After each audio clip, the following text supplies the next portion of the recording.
there is a alternative for investors globally now as rates have come up, and there is a true competitor for equities, right? In the sense of you can get a relatively risk-free return at a mid-single digit type of return. Our view is that over time equities will outperform bonds, that the absolute level of return will be higher, especially in areas where we see growth and growth equities, because you're getting earnings or cash flow growth of 8, 10, 12, 15 type percent.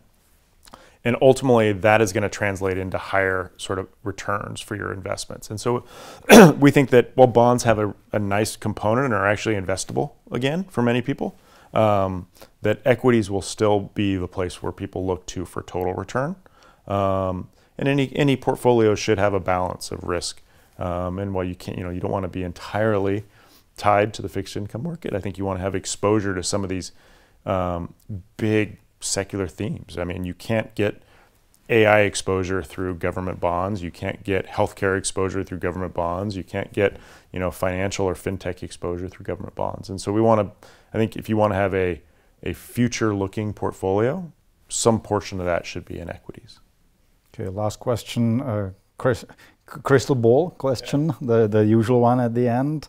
What do you expect is going to happen next year on the American stock market, and where's the S&P 500, let's use S&P 500 as a benchmark, going to be more or less at the end of next year, of 2024? Well, I mean, I think it's always tough to pin a number, right, and throw the dart. But I think if we look at the big picture, right, I think rates are going to be stable. Inflation will be directionally getting better. The consumer is strong. And corporate earnings should actually grow nicely next year. That is a positive backdrop for the U.S. stock market.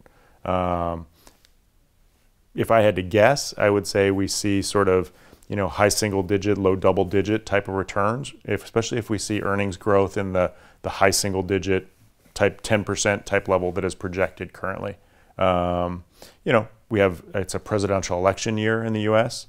Historically, those have been pretty good years, as things go for investment. If we see any weakness in the economy, I think the Fed will look to cut rates to stimulate, providing some cushion there. And so generally, those are all, I think, net positive aspects of our outlook. So we have a positive outlook. We think the market will be positive next year.